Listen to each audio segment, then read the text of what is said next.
우중가양 파니다야 파리묵항 사팅 우파트페토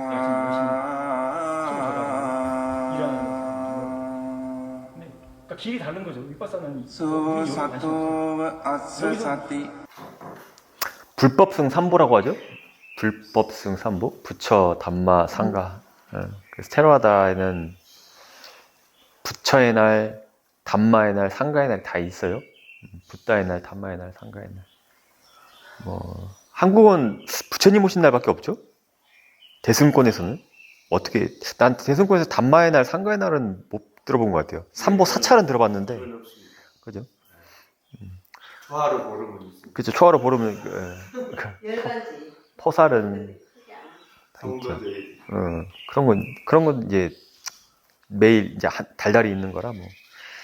근데 담마의 날하고 상가의 날은 제가 못 들어본 것 같은데, 그 테라와다에는 그 담마의 날, 상가의 날, 붓다의 날 다 있는데, 안거 입제의 날이 항상 그 담마의 날 다음 날이에요. 안거의 입제의 날이. 그래서 뭐 한국이니까는 이제 테라와다 사찰이어도 한국이니까는 한국 보름에 맞춰서 하는 데도 있고, 마하부지선 같은 경우는 계속 매년 이제 그 남방역을 저희는 따라서 하고 있거든요. 그래서 제가 그 요즘은 인터넷에 워낙 발달이 잘 돼 있으니까 인터넷에 들어가서 검색만 해보면은 올해 안거 입제의 날이 이제 남방 음력으로 다 나오거든요. 그래서 저희는 7월 둘째 주 집중수행, 입제의 날이 금요일인데 안거 입제가 그 다음 날인 토요일이죠. 다시 말하면은 금요일 안거 입제 날이 담마의 날이에요. 담마의 날. 그러면은 담마의 날이 왜 담마의 날인가?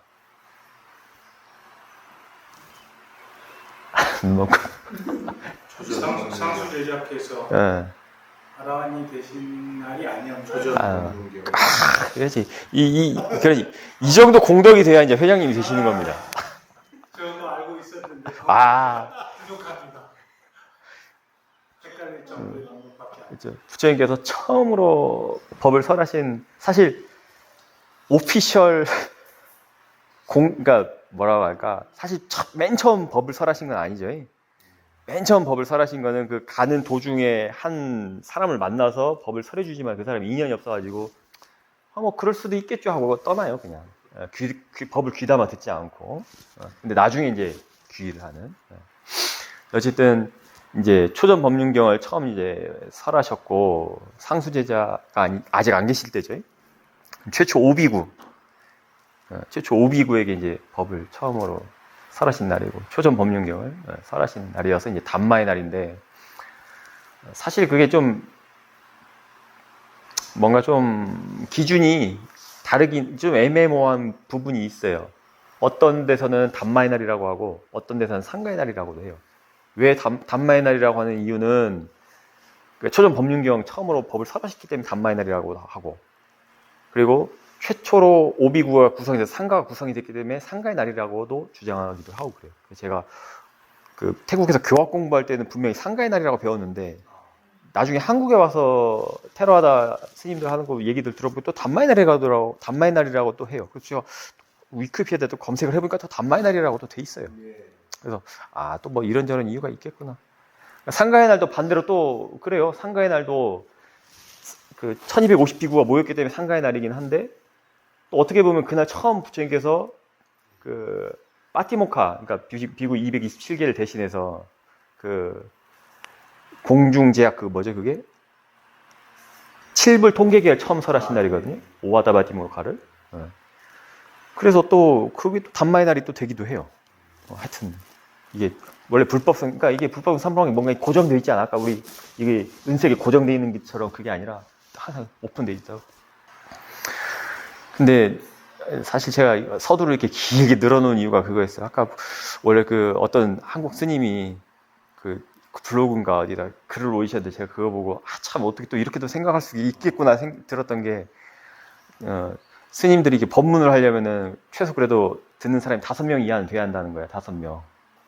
그러니까 그 스님 이제 그 말이 그래요. 그러니까 부처님도 법문하실 때 그 최소 인원이 5명이었다. 최초 오비구 아니었냐.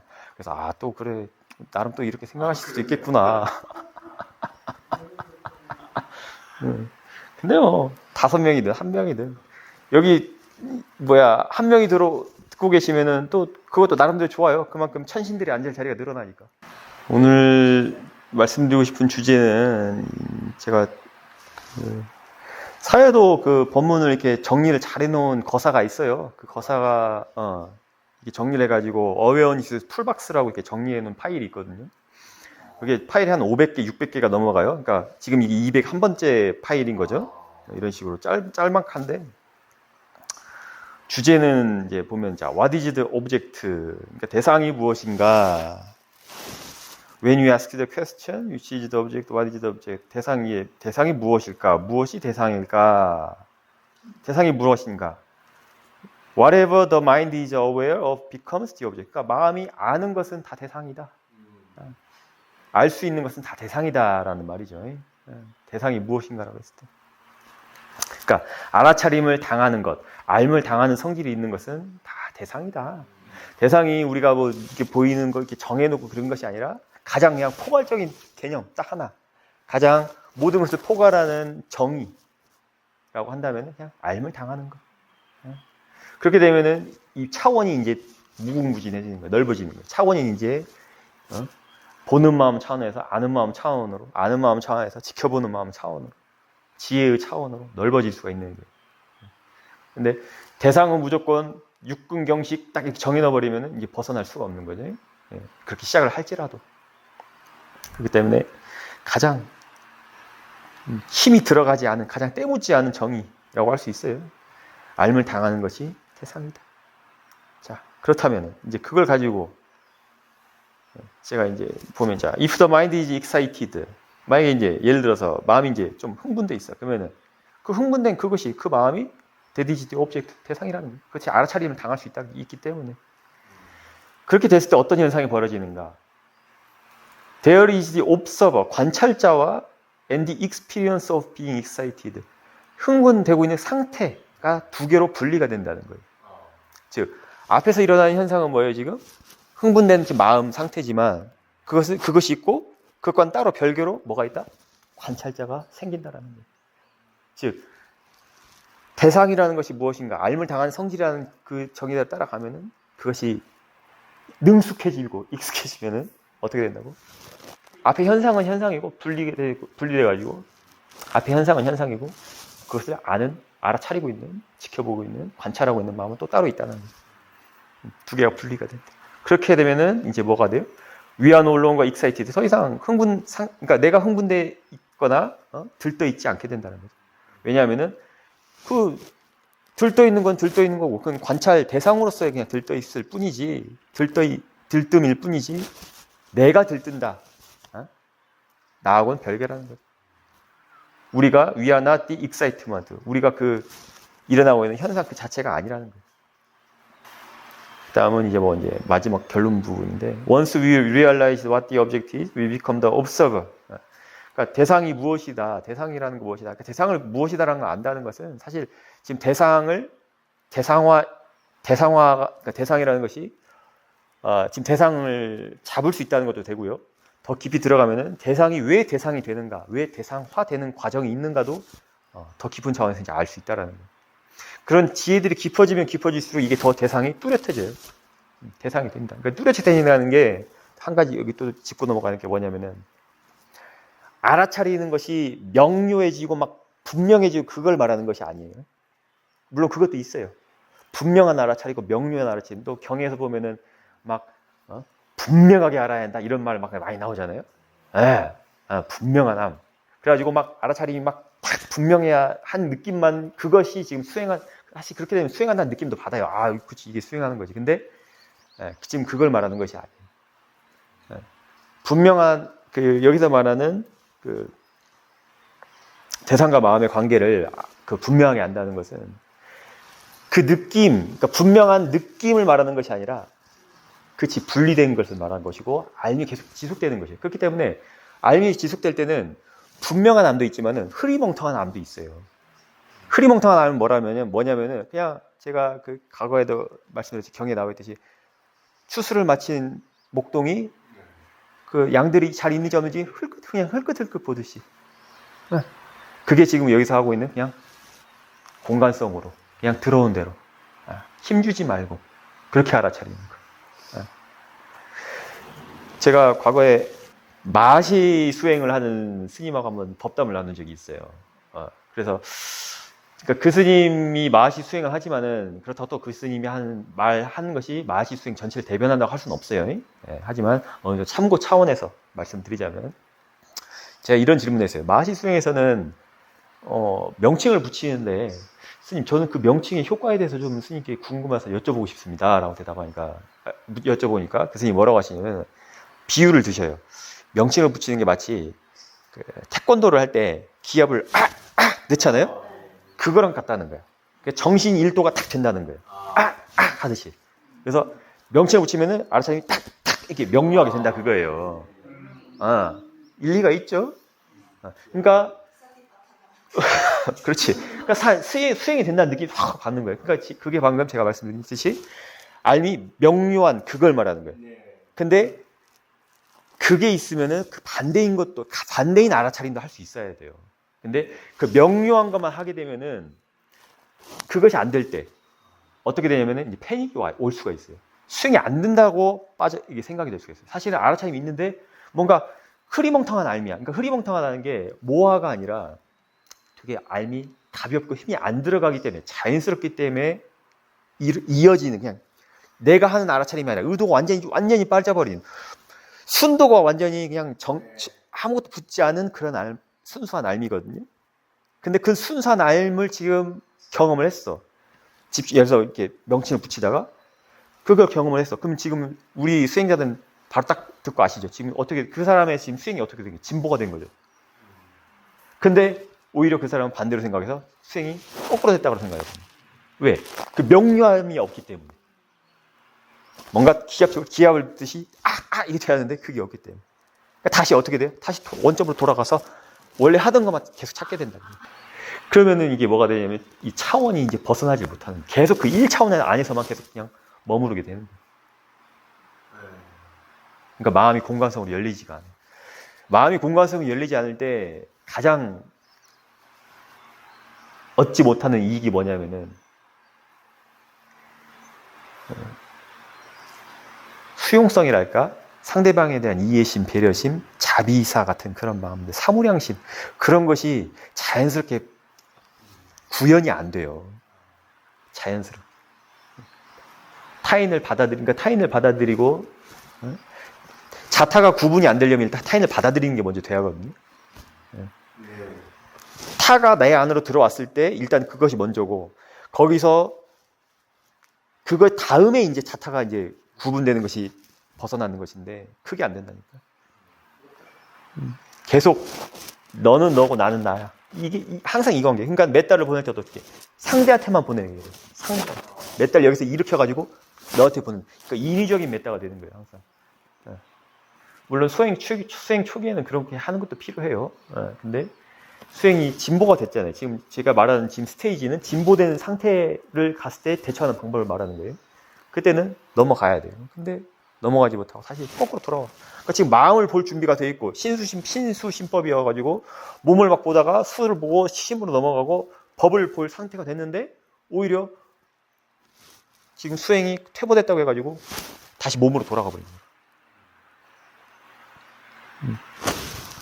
그렇더라고. 그러니까 아까 처음에 그 주제가 그거였지. 대상이란 무엇인가? 알물 당하는 거. 이게 얼마나 깊은 법어인지 모르겠어요. 그러니까. 그리고 또 하나 이제 제가 항상 말하는 기승전결로 항상 난 말하죠.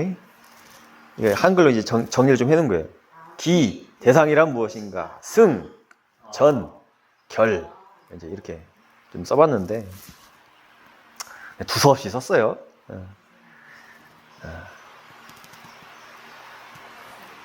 기 대상이란 무엇인가? 승 마음이 아는 모든 것은 대상이다. 마음은 아는 성품이 있고 대상은 알물 당하는 성질이 있다. 전이라는 게 그 반전을 말하대요. 기승전결에서 기승전결 기가 돌전자네. 그래서 그러니까 그래서 제가 거기에 맞춰가지고 좀 이렇게 구색을 해봤어요. 구성을 해봤는데, 하지만 어리석음 때문에 무엇이 대상이고 무엇이 마음인지 알지를 못한다. 대상과 마음 두 법의 성품을 모른다. 통찰하지 못한다. 그렇기에 대상과 마음이 섞여서 하나가 되어버린다. 성냄과 그 성냄을 아는 관찰자가 있는데 그러지 못하고 어떻게 대상하고 마음이 섞여서 하나가 되어버린다. 이 하나가 되어버린다. 이게 참 중요한 포인트예요. 여기가. 이 포인트를 알아야 이제 결에 대해서 이제 얘기를 할 수가 있어요. 이 포인트. 하나가 되어버린다. 그러니까 하나가 되어버린다가 불가에서 말하는 부처님 법에서 뭐라고 하죠? 그거를 상락아정이라고 해요. 상락아정에서 이제 그 중에 하나만 또 뽑아야 되면은 유아가 되는 거야. 그러니까 우리는 항상 무아를 말하죠. 무아. 여기도 써있지. 무상고 무아다. 노래를 부르죠. 우리 윗바사나 하는 사람이든 뭐 수행하는 사람이든 불법 공부하는 사람 다 이제 무상고 무아 노래를 부르는데, 무아가 뭡니까? 물어보면 내가 없는 것, 나라고 할 만한 게 없는 것. 판에 박힌 대답을 2600년 동안 지금 하고 있어요. 물론 경에서는 그렇게 나와 있는 게 맞지만은 수행자 본인은 그거에 대해서 스스로 뭔가 사유도 해봐야 할 것이고 체험도 해야 할 것이고 통찰을 해야 하는데, 그냥 경에 그냥 그게 나와 있으니까는 그냥 나라고 할 만한 게 없어. 이 몸이라는 게 언젠가는 썩고 부서지니까는 나라고 할 만한 것이 없지. 자동차가 있는데 자동차가 100년 지나면 다 녹슬어서 없어져 버리니까 그게 무상하고 무아인 것이지. 이렇게만 대답을 한다. 자, 무아에 대해서 알려면은 뭘 알아야겠어요? 아에 대해서 알면 돼요. 나라는 것이 뭔가. 그러니까 한국에서 선방에서 선사들이 너는 누구인가, 넌 누구고, 뭐 하는 물건이고, 뭐 이런 질문 하시잖아요. 이먹고. 그러니까 나라는 게 뭡니까? 나를 일단 파헤쳐 보면 돼요. 그러고 나서 마지막에 가서 돌리기만 하면 끝나거든. 그게 반대가 무아니까. 그럼 나라는 게 뭐예요? 여기 말했잖아요. 아까. 마음이 요동쳐. 흥분돼 있어. 근데 우리는 항상 그 요동된 상태가 내가 흥분했다, 내가 화를 낸다, 내가 성을 낸다. 다 내가 하는 일이잖아요. 하지만 대상이라는 것이 무엇인가를 알았을 때는 어떻게 된다고 했어요? 관찰자가 생긴다고 했죠. 분리가 된다고 했죠. 그러면 지금 흥분되어 있는 상태는 상태인 것이고 관찰하고 있는 건 관찰자가 따로라고 했죠. 그러면은 그랬을 때 이 흥분이 나라고 했어요? 나라고 하지 않았어요? 내가 부리는 게 아니라고. 그냥 관찰하고 있다고. 대상화 됐다는 거예요. 그럼 무아라는 게 어떻게 정의가 되어 있어요? 내가 없는 것, 나가 아닌 것, 나가 없는 것, 그게 아니라 뭐예요? 관찰과 대상이 된 것. 그렇지. 분리된 것. 관찰 따로, 관찰하는 관찰자 따로, 앞에 일하는 현상 따로.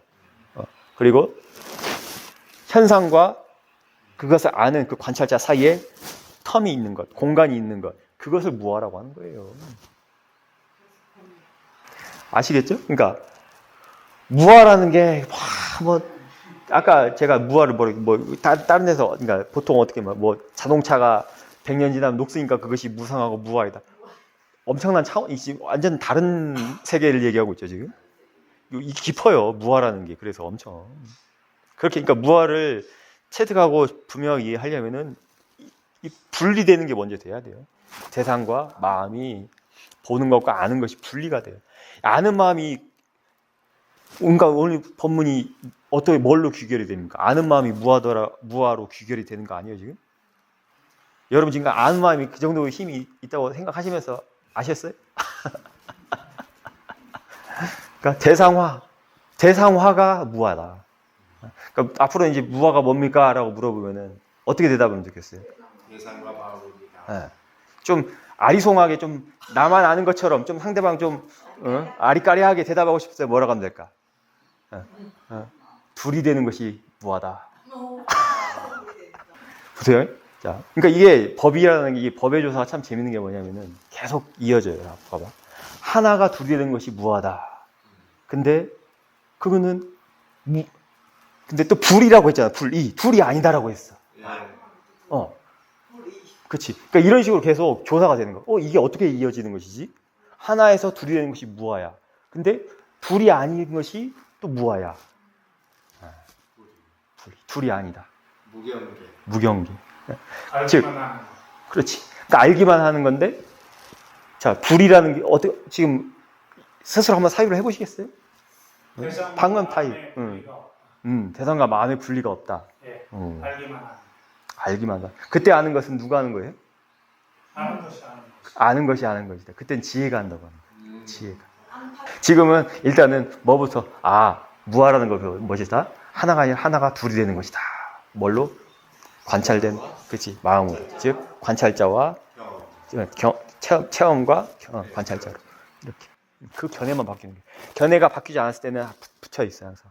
근데 이것이 대상이다, 대상일 뿐이다, 마음일 뿐이다라고 하는 것이 지금 견해를 바꿔주는 지금 작업인 거예요. 저쪽에서는 하잖아. 근데 우리는 우리의 악은 뭐다? 대상이다, 마음이다. 단지 여기 주자자 대상 많은 거예요. 그냥 마음일 뿐이다. 그렇게 윗바사나가 돼서 그거 이제 아까 말한 익숙한 걸 얘기했잖아요. 익숙해지고 나면 이제 그 다음 스테이지로 이제 또 넘어가는 거야. 이어지는 거야. 그러니까 그 다음 스테이지로 이 분리된 작업부터가 일단 그 다음 스테이지로 넘어가기 위한 워밍업 작업이에요. 그러니까 차원이 바뀌는 것을 내가 즐겨야 하는 것이에요. 그것을 타부시하고 거부하는 것이 아니라 이거 지금 수행이 안 되는 거야 이게 아니라. 그러니까 지금 아까 그렇게 되려면 처음부터 뭐가 되냐면 마음가짐이 계속 다르게 되는 것이. 지금 무엇이 일어나는지 알아차림이 지금 명료하다, 막 분명해. 이것만이 알아차림이야. 이렇게 하면 안 된다 그거예요. 그 빠지면 안 된다 그거예요.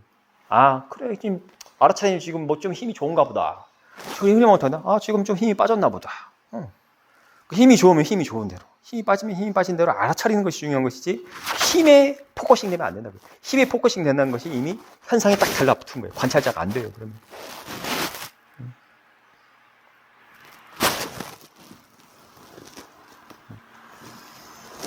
그래서 이제 결을 말할 차례죠. 결. 떨어지니까 결은 이미 뭐 얘기했는데 여기서 일단 떨어졌을 때 가장 두드러진 특징, 가장 이익이 되는 특징이 뭐겠어요? 화가 일어나도 그 화가 내가 아니라는 거예요. 그냥 일어나는 성질이 되고 그냥 일어나는 현상일 뿐인 거예요. 그러면은 화가 지금 없어졌어요. 뭐 일어났어요. 뭐가 있어? 화 자체가 없는 거예요. 성품을 이해해버리면은 내가 화에 탁 달라붙으면 화가 돼버리지만 떨어지는 순간 이 떨어진 자체가 이미 야가 대상화가 되기 때문에 떨어지는 거거든요. 그러니까 대상화 되고 나서 야가 화가 일어나고 대상화 이게 아니라 동시적이에요. 동시적으로 대상화 되면서 야가 지금 화가 지금 뭐가 돼? 화에서 대상으로 바뀌는 거예요. 동시적으로. 그렇기 때문에 떨어짐 자체가 이미 화가 사라진 것이라고. 근데 사라졌다고 해서 이 보이는 것이 이게 사라진 이게 아니라 야가 있어도 지금 야를 보는 뭐가 바뀐 거예요? 관점, 견해가 바뀌니까는 야를 보는 관점이 다르니까 원래 내가 전에 보던 그 관점이 사라졌다라고 할 수 있는 거예요. 그렇기 때문에 종국에는 그 화가 뿌피 나는 거예요. 탐진치가. 번뇌의 해결. 그러니까 결은 항상 똑같아요. 뭐예요? 번뇌의 해결이에요. 번뇌의 해결. 번뇌 해결, 그러니까 번뇌 해결됐다는 게 다시 말하면 뭐예요? 지혜가 난 거예요. 지혜가 난 거. 견해가 바뀐다는 거. 그러니까 견해가 바뀐다는 게 정견이 됐다는 거잖아요. 그 정견이 지혜거든. 쌈마가 지혜잖아요. 쌈마. 그 수행을 하면서 어떻게 하면 빨리 지혜가 날 수 있을까? 이게 우리의 관건이기도 하잖아요. 관심사기도 하고. 어떻게 하면 좀 빨리. 빨리 이 고통의 세계에서 벗어날 수 있을까 하는데 사실 이게 또 고통의 세계인가? 어떨 때도 재밌는 게 너무 많은데 혼자서 할 때보다 여러 명이서 같이 할 때 수행이 빨리 돼요.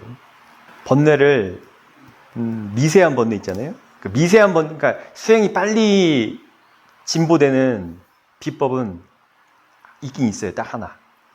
제 기준에 제가 아는 겁니다. 물론 여러 개가 있겠지만 내가 아는 건 딱 하나밖에 없어요. 미세한 걸 많이 알아차리면 돼. 어려운 것들. 미세한 번뇌. 그렇지, 미세한 번뇌. 미세한 번뇌들을 알아차리면 수행의 진보가 빨리 옵니다. 그 미세한 번뇌라는 게 구체적으로 뭐 이렇게 스님이 말해도 구체적으로 좀 예를 들자면은 미세한 번뇌들이 언제 많이 일어나냐면은 대중들과 함께 있을 때 많이 일어나요. 나 혼자 있을 때보다. 아시겠죠? 예. 예를 들면은 우리 어릴 때 그 생각해봐요. 자, 우리 그 동심으로 다시 돌아가서 중학교 때를 한번 생각해봅시다. 중학교. 중학교 때. 내가 짝사랑하는 대상이 있어. 근데 내 친한 친구한테 말한단 말이야. 아, 나 쟤 좋아해. 그때랑. 근데 그 친구가 애들이 다 있는 데서 소문을 내버려. 야, 쟤가 쟤 좋아한대. 자, 마음이 어때요? 자, 내 친구와 단둘이 있을 때 얘기했을 때 그 마음이나 그것이 대중에 퍼졌을 때 마음이 일어나는 반응이 어때요? 순도가. 완전 다르죠. 다 체험해 보셨잖아요. 완전 다르죠. 분명히 똑같은 그 사건일 뿐이잖아요. A가 B를 좋아하는 거. 그죠? 근데 둘이서 이게 이 프라이빗하게 얘기할 때는 마음이 그렇게 크게 동요하지 않아. 근데 그것이 대중에 의해 공표가 될 때는 어때? 마음이 이제 완전 쿵쾅쿵쾅 동요같죠. 왜? 타인의 시선을 의식하기 때문에 그래요. 내가 더 강해져요. 타가 많으니까 내가 더 강해져요. 자타는 그렇게 같이 가요. 그렇게 힘이. 아시겠죠? 그러니까 타인이 있는 곳에서 내가 지금 내 마음을 볼 수 있다. 누가 나에 대해서 타인이 엄청 많은 대중이 있는 곳에서 누가 공개적으로 나를 비판하고 나를 욕을 했어. 근데도 그걸 있는 그대로 볼 수 있다? 어마어마하게 지금 수행의 진보가 된 거예요. 그래서 오늘 이 법문을 들으신 여러분들은 이제 오늘 해양공연 끝나고 점심공연 끝나고 바로 끝나서 바로 또 일상이잖아요. 돌아가셔서 대중들과 대중 생활 속에서 알아차린다는 것을 망각하지 마시고 또 근데 이게 또 기다리고 있으면 또 안 돼. 대기하고 있으면 안 되고 순발력 있게 딱 나왔을 때 이제 힘이 붙는 거고 그때 신비한 체험들을 할 거예요. 맨날 우리 강과사님 그러죠. 신비한 체험 뭐 빨리 좀 하고 막 그러잖아. 그 신비한 체험할 수 있다고 아시겠죠? 제가 한 가지 구체적인 또 예시를 들자면 과거에 미얀마에 있을 때 한번 그 단마리 과자 시험인한테 있었는데 오따마 스님이 그때 감기인가 몸살인가 크게 걸려가지고 아침에 밥을 먹으러 못 나왔어. 그래가지고 그래도 아침 그 나라는 또 안 먹으면 안 되잖아요. 또 날씨도 그러고 기후도 또 아픈데 그래가지고 거기 공양주 보살이 있거든요. 공양주 보살이 사헬레인데 공양주 일을 해. 그래가지고 공양주 보살한테 공양할 때 사회도도 계시고 뭐 다른 스님들 있고 뭐 대중들 다 있잖아요. 오늘 한 스님이 아파가지고 못 나왔으니 그 죽을 좀 해다가 그 스님한테 좀 갖다 주면 어떻겠냐라고 하니까 그 사헬레가 바로 딱 얘기를 하더라고. 스님이 갖다 주세요. 스님이 하면 되겠네요. 그때 저는 야를 봤어요. 와! 제가 그래서 얘기하는 거예요. 경험자로서 얘기하는 신비한 체험합니다. 근데 그게 일어나는데 하여튼 그 일어난 그 신비한 체험 여러분 스스로 하시고 저의 반응은 어떠냐면 그래 내가 갖다 줄게. 그렇지 내가 갖다 주면 되지. 그 사연에서 그래 내가 갖다 줄 테니까 나 쟁반 좀 갖다 주라고. 내가 쟁반이 없어가지고 미세한 번뇌를 일으키게 만들어주는 관세음보살이 바로 옆에 계셨어. 근데 그게 자연스럽게 나는 야를 대상으로 완전히 봤을 때 그 큰 놈을 왕건이라고 하죠. 왕건이. 그 왕건이를 대어를 낚으면은 수행이 어마무시하게 진보가 됩니다. 그런 체험들을 많이 하시기를 제가 바라면서 오늘 또 회양 법문이니까 회양 법문에 맞게 마지막 엔딩 멘트를 그렇게 하겠습니다. 그런 일이 많이 일어나시기를 기원하겠습니다. 사두.